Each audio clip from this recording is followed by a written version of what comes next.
Салам достар, сіздермен мен Аяжан Даниярқызы. Бүгін адам ағзасындағы йод және де йод жетіспеушілік кезінде болатын клиникалық көріністер жайлы айтатын боламыз. Осы видеоны соңына дейін көріп, лайк басып, комментарий қалдырып, қазақ тілді арнама жазылып кетіңіз. Ал біз бастаймыз.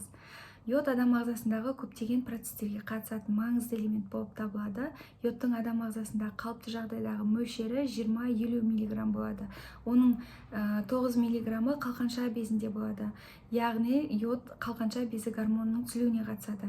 Осы қалқанша безі гормонының түзілуі кезінде биохимиялық әртүрлі биохимиялық реакциялар сақталады және де организмдегі метаболикалық процестердің сапасы артады.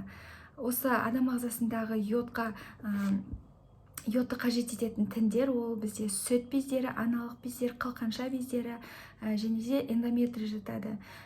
Осы адам ағзасында қалқанша безі жеткілікті мөлшерде болған кезде жылу алмасу қалыпқа келеді, тіндердің тыныс алуы реттеледі, қан айналымы процестері артады және де эмоционалдық сала тұрақтанады.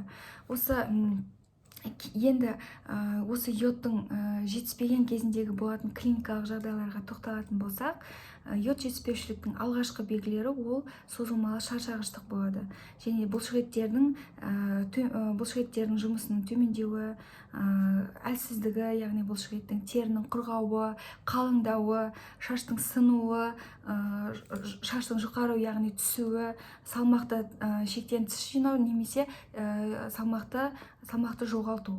Енді балалардағы йод тапшылығы ол мынадай көріністермен көрінеді. Яғни баланың шаршағыштығы, өсуінің артта қалуы, ойлау қабілетінің артта қалуы, кейбір балалардың сөйлеу бұзылысы, яғни сөйлеудің артта қалуы және де зейіннің болмауы.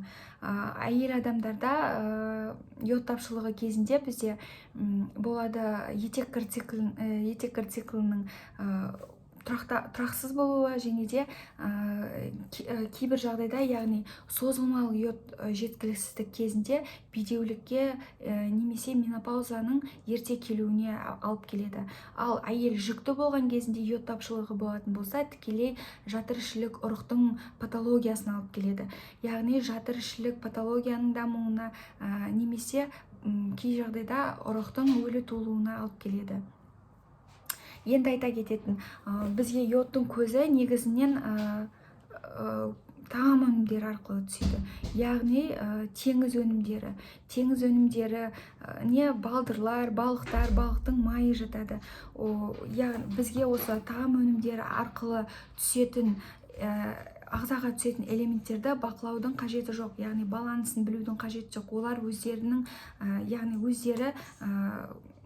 өздері белгілі бір физикалық баланс арқылы реттеліп отырады. Ал дәрілік заттар арқылы түсетін, препараттар арқылы түсетін йодты міндетті түрде біз дәрігердің кеңесі арқылы және де ағзадағы йодтың мөлшерін тексеріп, содан кейін ғана дәрілік препараттарды қабылдау қажетпіз.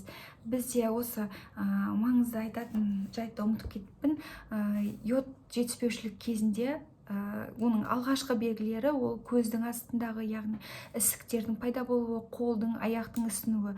Мұны біз бүйрек жетіспеушілік кезіндегі, яғни бүйрек аурулары кезіндегі ісіктермен шатастырып алмау керекпіз және де бірден дәрігерге бару керекпіз. Өйткені өздеріңіз үй жағдайында диуретиктерді қабылдау арқылы жағдайды ушықтырып алуларыңыз мүмкін және де осы ісінулер болған кезінде міндетті түрде йодтың мөлшерін білу керексіздер. Өйткені йод жетіспеушілік кезіндегі белгінің бірі осы ісінулер. Осы ісінулердің арқасында, яғни метаболикалық процестердің бұзылуы салдарынан адамда семіздіктің пайда болуы немесе салмақ жоғалтудың пайда болуы да осы себептер арқылы болады. Енді келесі сабағымда мен не туралы айту керектігін сіздер осы комментарийға қалдырып кетіңіздер. Мен сол туралы келесі сабақ дайындайтын боламын. Сау болыңыздар.